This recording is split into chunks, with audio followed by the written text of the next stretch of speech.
Assalamu alaikum, wonderful humans. I hope you're fantastic. Oh my goodness. I literally am recording this for the second time around. The first time around, after recording it, wanting to upload it, I realized that my mic wasn't working, so there was no sound. Brilliant. Okay, so hopefully this time around I'll do a better job at it, since it's the second time.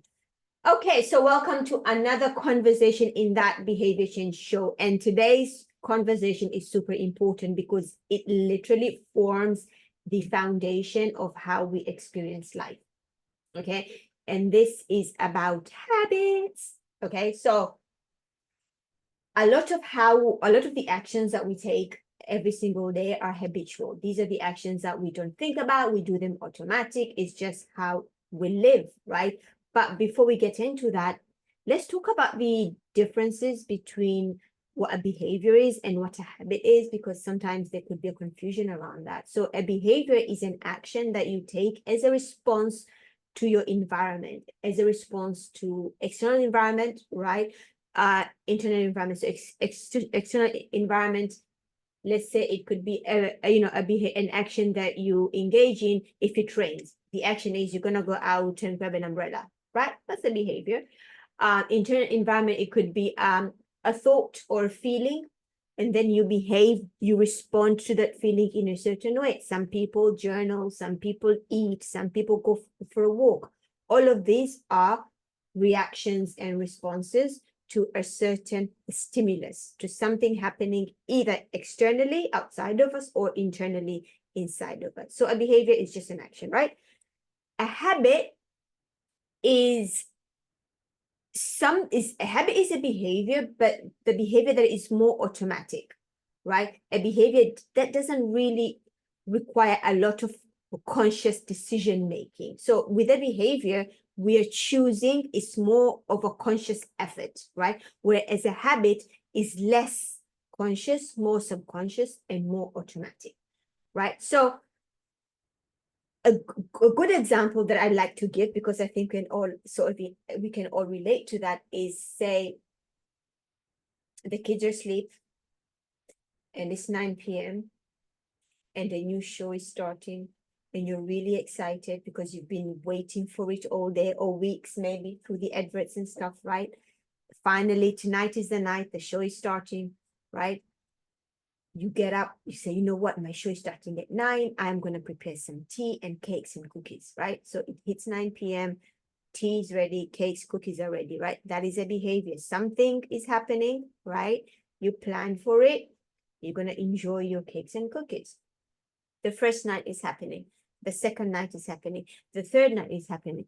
And before you know it, this action of you having a snack or tea, a cake and cookies now becomes automatic. You don't even think about it anymore. You just do it. So here we're looking at something that started as a conscious effort, you thinking about it, to something that is just automatic, to something that, yes, you do without putting any conscious effort, right?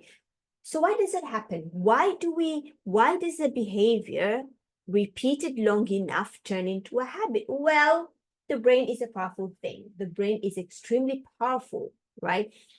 It in weight is about 1/50th of our body weight, but it can use almost 20% of the energy. 20% of the calories that we consume goes to brain processing and all of these things. Because of this need for a lot of energy, it tries to do a lot of things to preserve the energy used. So I'll give you an overview, a fun overview of how this could look like, right? Just so you get it. So your 9 p.m. first episode of the show, you grab your cookie and cake, your brain goes, this is new. Okay, this is a new thing. The next day you do it, goes, she's doing it again. Okay, great. The third day you do it, she's doing this again. And then the more times you do it, the brain then goes, you know what? This seems like it's something that she wants to do every night. So I am going to make it easy for her and for me, for her, so that she can reduce the decision fatigue. She doesn't have to think about it. Let's just make life easier for her and make it automatic. And then for me, it's just a way for me to preserve energy, because the more we have to think about taking action, the more brain power we use, right? So to preserve the brain power, the brain makes these actions that you do often, it turns them to be more automatic. So now 9 p.m. hits and you find yourself with a cup of cake, with a cup of tea and cake, and you don't even remember making it in the first place, right? So the brain is really smart in trying to preserve its energy and making life easier for us and itself, right? Now, so how do you may be thinking like saying, okay, great, Yusra, I have all these habits. How do I break them? Okay, so one of the best way to understand how you can break a habit is first to know how is a habit formed, which we kind of spoke about a little bit, but let's get a bit deeper into that. So our habit is almost like, you can think about it as something that has three phases. It has a cue. I'll explain what that is. A cue, a routine, and a reward. So a cue is something that triggers that habit. Remember we said some kind of stimulus, it could be internal, it could be external. The show starting at 9 p.m. 9 p.m. could be a perfect cue because your body adjusts and says, oh, this is a relaxing time. That could be a cue for you, right? Emotionally, being sad, happy, bored, right? Feeling bored. Boredom is a great cue. Like we see from studies that feeling of boredom is one of the major reasons why people engage in snacking at night, right? So boredom is a cue, right? So there's usually something that triggers that habit, that action, right?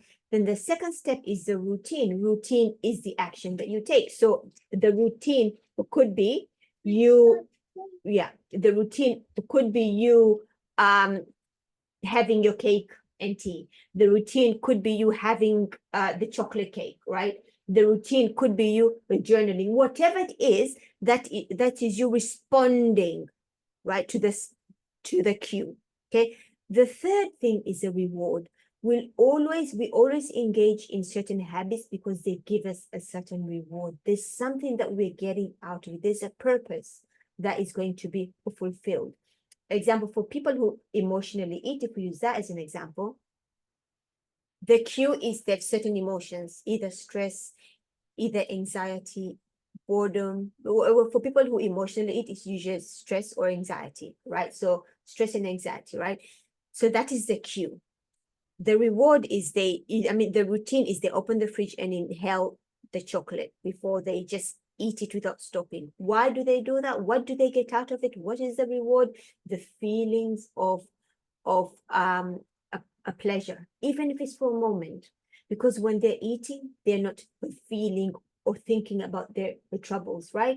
Even though they know 20 minutes from now, I'm going to regret this, but at that moment in time, it serves, right? It serves a purpose. So I am going to eat this thing because it's rewarding me in some way, right? So a habit always has a cue, something that triggers it, always has a routine. There's always an action that comes after the trigger, and then there's always a reward that we get as a response to engaging or taking that action. So if you wanted to break a certain habit, and here's an interesting thing, right? The more people I coach and the more conversations I have, the more I realize that many of us have habits that we are not aware of at all. I mean, some people are emotional eaters and they don't even realize they're emotional eaters until we start working together. Do you know what I mean? So a lot of our habits, like over 90% of the actions that we take every day are habitual. We don't think about them. Let's think about you brushing your teeth. You don't wake up in the morning and tell yourself, you know what? I'm going to get out of bed. I'm going to stand up.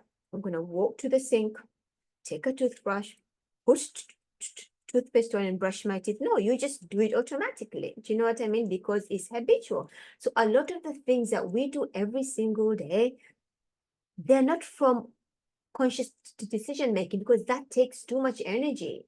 They're automatic, they're habitual. So a lot of the things that we do, we don't even realize that we're doing them. So the first step, if you wanted to break a habit that is not serving your health right now, is first be aware of what habit that is. So step back and think about, okay, what are the possible habits that I engage in every single day that may not be aligned to my health? Could that be snacking between meals?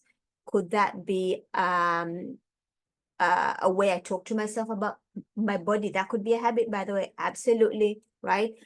Could it be what I do after the kids are asleep? Could it be the excuses that I make for not the excuse that I make for not getting the workout in? All of these are habitual, right? And they started as a behavior, but then you repeating that action turn that into a habit. So first step is be aware of what the habit is. The second thing is explore what the cue is, what triggers that habit, right? What the stimulus? It could be external, it could be internal, it could be your emotions, your feelings, or it could be something else in your environment. It could be there's a cake in front of me, right? That chocolate cake just sitting there in front of me is going to make me take the action of eating it. Do you know what I mean?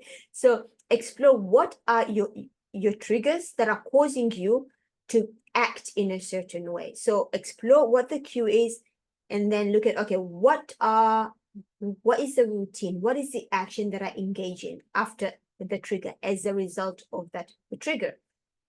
Find what the action is, and then what do I get out of it when I engage in this action, right? Why do I do it? Why do I get out of it? A lot of the time is the need for comfort.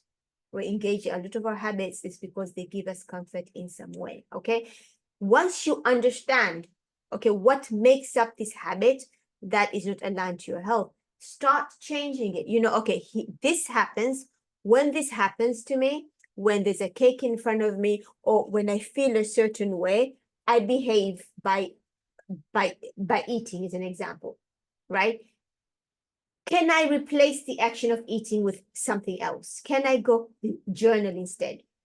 Can I go for a walk instead? Can I do a quick workout instead? Replace that action of eating or any other unhealthy action with another action that is aligned to your goals, right? And then the third, think about, okay, if I replace it, what reward am I going to get out of this? What would the reward be? I'll give you an example about myself. I have been exercising for over 20 years now. Most of the time, I'm not motivated to exercise. In fact, after recording this, I have to go and get a workout in, and I'm not getting the workout in, right? Right. So I have to go and exercise. Do you know what I mean? So what is keeping me? What is making me stand up, right?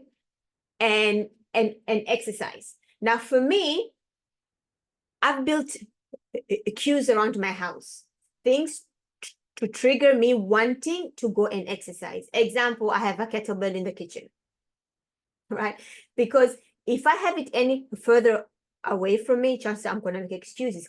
But having it in the kitchen is a cue, it's a trigger. It's like, okay, exercise. I see it there, it's right in front of me, it's a cue, right? Now, because it's in front of me, right?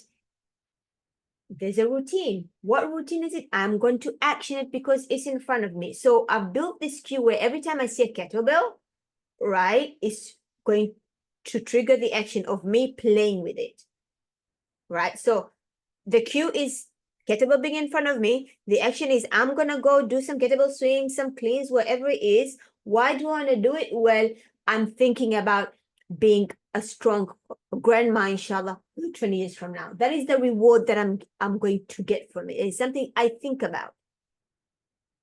Right. So the reward may not be right now, right? And this is where the whole idea of delayed gratification comes in, which is a whole other podcast. But the problem with a lot of us is we want to feel comfort and we want rewards right now, right now, right now. Well, that's not always the case. It's not always the case. Sometimes we have to do what we need to do, understanding that the reward are going to be much later on. And it's one of the reasons we wake up for Fajr, right? Because we want to go to Jannah, inshallah, right? So being able to delay the gratification is absolutely key. But that's a whole other conversation, right?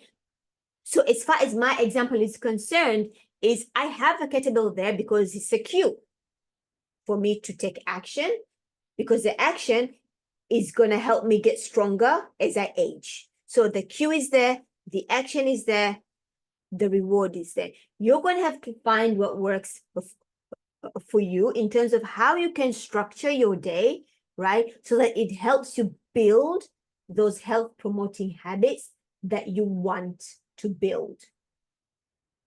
Make sense, right? So first thing is awareness. Step back and think about what habits are not working for you and how you can tweak your cue, your routine, and your reward to work for you so that you can build healthy habits that will last you a long time beyond weight loss. Okay. I hope this was helpful. If it was, please subscribe to my channel, share this channel with your friends and family. Look, there's so much information there around what to eat and how to exercise and all of these things, but it's not enough information around the psychology of health. This is so lacking. We can't separate our psychological health from our physiological health, the physical health.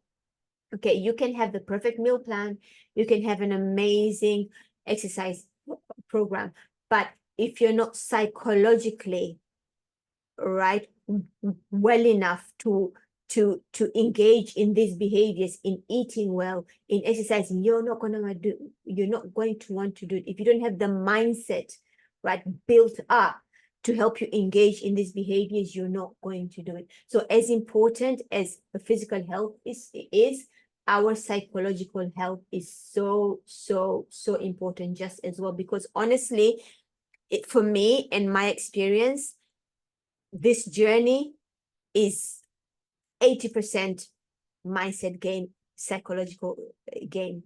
Because if you think about it, every time you choose a cake over a salad, is because you've given yourself a bunch of excuses, right? You've excuses that you buy and you believe because they're your thoughts, right? And these are because, again, our brain is there to keep us comfortable, right? To not want to start new things, to keep things certain, even if the conditions we are in right now we don't like, and things like this. So in short, our psychology plays a huge role. And this is why I started this podcast, just to try and get everybody to see the importance of psychology on this journey, whether you're trying to lose weight, whether you're trying to gain weight, or whether you're just trying to be healthy, right, as you're aging. Super important. Okay, that's it from me today, and I, inshallah, shall speak to you next week. Assalamu alaikum.